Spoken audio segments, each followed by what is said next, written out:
The benefits of comprehensive sexual reproductive health education is actually enormous, and we'll be seeing that with our discussion on early sex among adolescents, and that's on our Teenz Time series. Right next will be the English Saints, Academics Today, Young Leaders Sports, as well as your favorite global opportunities.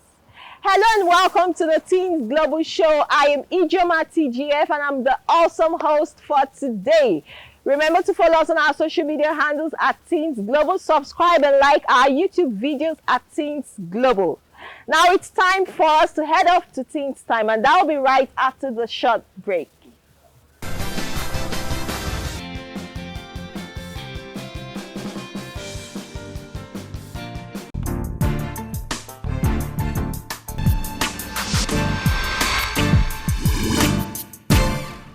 In our society today, sex education is yet to be incorporated in some secondary schools. Most people are reluctant to discuss sexuality and sexual health openly, which is giving rise to an increase in early sex among adolescents. I feel that when teenagers engage in early sex, is that because they are misled by their peers or they are not properly educated on problems it's associated with.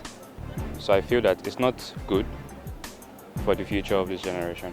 Peer pressure, where like if their friends, all of their friends are doing it, they feel peer pressured to do the same thing as to fit in with them. TV and media over sexualization of celebrities on TV, and just also peer pressure. I personally believe it's from the families, the homes, when they're under like pressure from the homes, like when they're having problems in their homes, they feel sex is, and they get like their boyfriend or whoever their partner, whoever they're having sex with, they get pressurized and they have sex in an early stage. Questions bordering on sexuality and girl-boy relationship are usually regarded as taboos. The consequence of this action is that adolescent boys and girls find answers to sex-related questions on their own, often from questionable sources that are likely to give them wrong information, making them more likely to indulge in reckless and unguided sexual experimentation. I'm just conscious of and not to feel like you need to do what other people are doing. I think they're harming their children because when a parent talks to their children about having sex and about their sexuality, it becomes an open discussion. They don't really think they need to go and test it out for themselves because they know they have their parents. They have their parents to go and talk to and explain how they feel and what they think. I'd say it should start from home because everything starts from home. So the parents should be able to lead their children in the right way. They should educate. They should give their children a sense of view into knowing what would be the consequences of early sex in life. You wait till it's time because you're not ready for it at this stage because it's just your early stage, you're growing up. That unless Nigerian students, Nigerian teenagers get educated on the problems of this early sex and know ways in which they can avoid it and actually progress better, then, only then we'll move better forward. The crucial stage of a teenager is the teenage years, which is the most vulnerable period of their life. Sexual activity among adolescents is a serious contemporary concern in our society. Yes, basically throughout history, records have shown that early sex by teenagers is inevitable. You can't avoid the problems. It can give you early pregnancy, can bring shame and disgrace to your families. It can actually destroy the plans you have for your life. Early sex in teenagers is when teenagers are exposed to sex before they're meant to be exposed. Like I think people naturally should be exposed to sex after marriage. Just usually involves teenagers having sex in an early period when they feel they are physically ready, but then mentally they are not ready, and psychologically, and then they get themselves engaged with having sex, which could cause a lot of troubles to their life and could destroy their future for them. Early sex in teenagers causes STDs and unwanted pregnancies.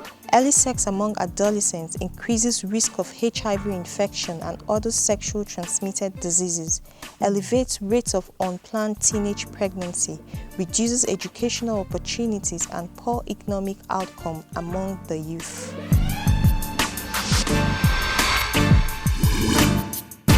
So my name is Sharon Ahimbi. My name is Amy Benjamin. My name is King David. My name is Fatima Muralake. My name is Valerie Vishnu and you're watching Teenz Global Show. And you're watching Teenz Global Show. Keep watching. Keep watching. Don't touch that dial. I'm watching you. Subscribe. Don't touch the dial. Thank you. All right, so subscribe to our Telegram channel at Teenz Global and also send in your comments, your suggestions, your questions. Remember to do that on our YouTube channel at Teenz Global. It's time for us to move on to the Young Leader spot. And today we're having a very interesting conversation. So let's go to the Young Leaders spot.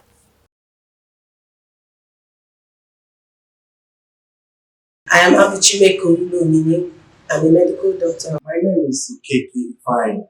Understand sex education as a set of instructions that encompasses teachings about the sexual anatomy, the differences in sexual anatomy of the male of the female, the birth control, reproductive health, reproductive rights, and emotional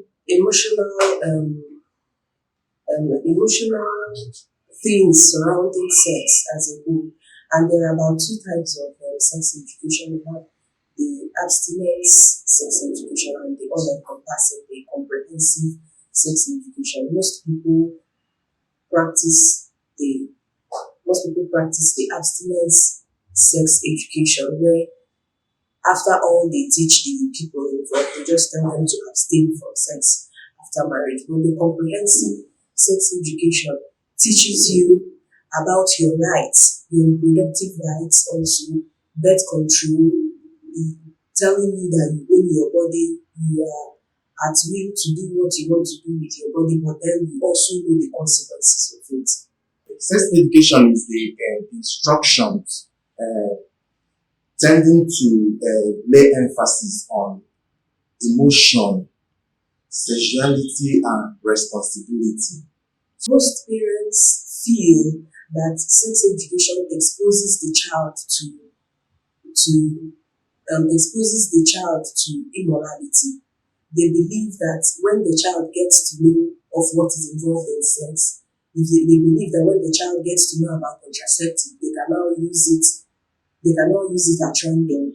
They can use it to get away with immoral behaviors and so on.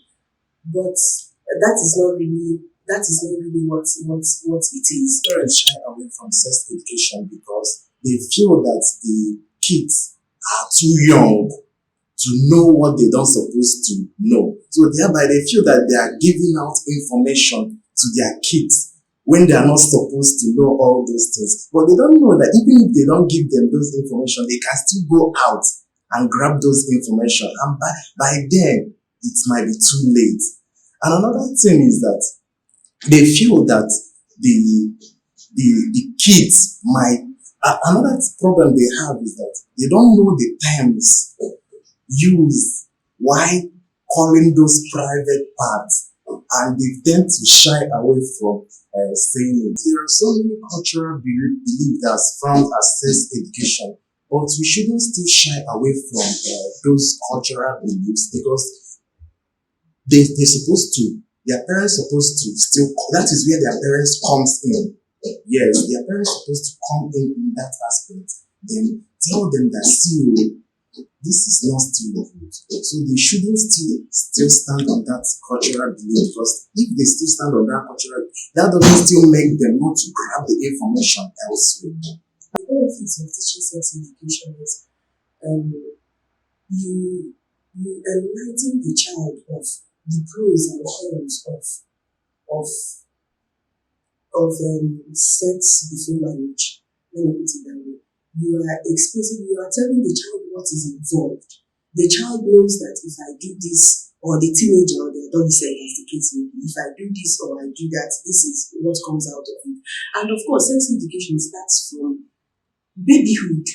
At different ages, you explain to the child, you teach the child in the language the child will understand. You use age-appropriate language for that child to understand what is involved. Like a baby of 5 years, a baby of 3 years, you can tell the baby, this place is your private part. It means you alone own good start is. So if anything happens outside, this child can come and tell you, see what happened. But a teenager, you don't just tell the teenager this is your private part. You tell the teenager what is involved if the teenager involves in sex. And the teenager will now know that this is the consequences of what I'm about to do.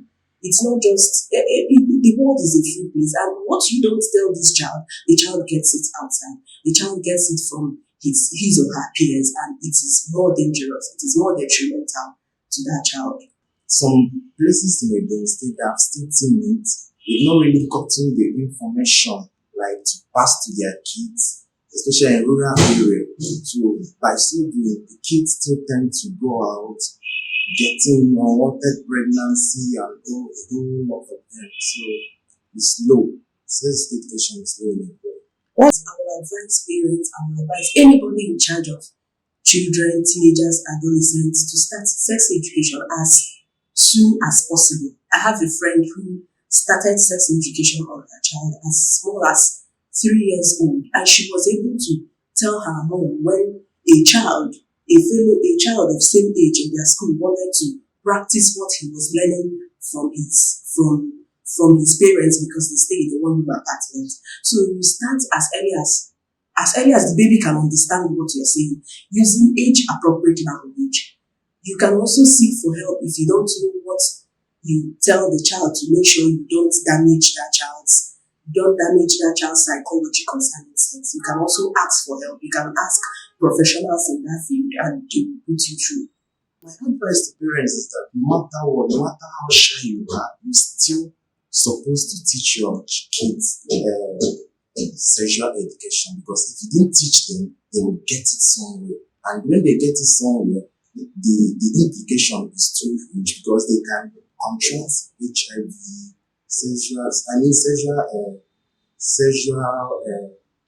transmitted disease, so like HIV, gonorrhea, and all that. All right, so the Teenz Global Show is a program for teenagers and young adults that's focused on contemporary issues such as life skills development, leadership, entrepreneurship, academics, business, career, personal and professional growth. We also feature young leaders and their impact. We provide educational resource content.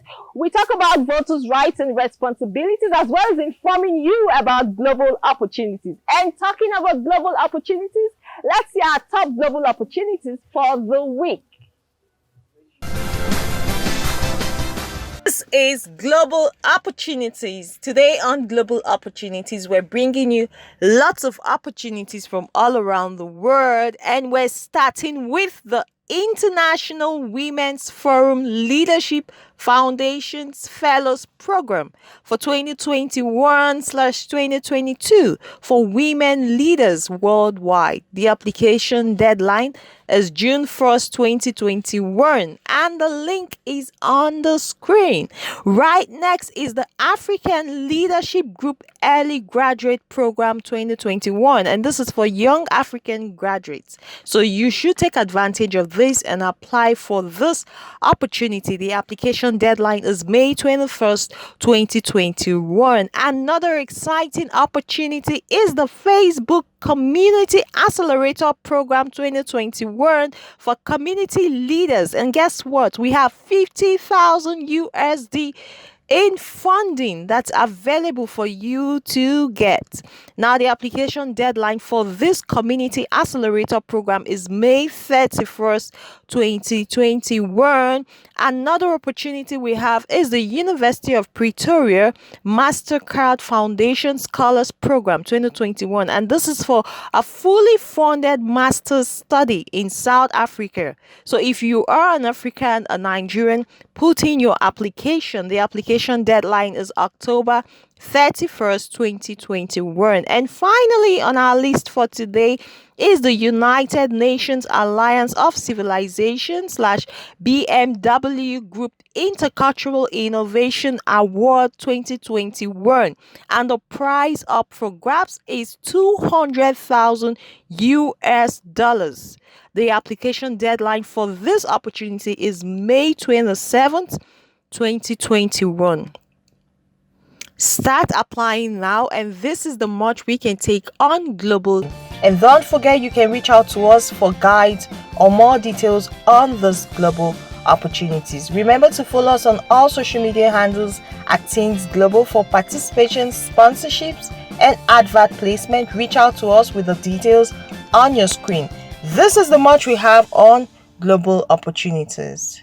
Hello and welcome to the Teenz Global Show. It's exciting, educating, informative, entertaining. It's the Teenz Global Show. Every citizen is supposed to understand the aspect of constitution so that you're able to know when your rights are being trampled upon. Can practice the written constitution, also known as the Unit Constitution, was written in 1999. With a global focus on young people's development, showcasing Teenz Time series, Young Leaders Spot, English Sense, Academics Today, Voters Box, and Global Opportunities. Education is the most powerful weapon that you can use to change the world. Most people are not informed. Through this program, information is there. Entrepreneur is someone who takes up challenge of owning a business in order to make profit. They go. You have this key. You have built up yourself to be an entrepreneur. It's a must-watch for schools, homes, communities, companies, organizations, and all stakeholders. Follow us on social media at Teenz Global. Wow, this is a much we can take for this week, but I hope to see you next week. Now, don't forget to reach out to us for participation, advert placement, as well as sponsorship. You can also go to our pages to get tips on how to apply for these global opportunities. I am Ijoma TGF. See you same time, same station next week. Bye for now.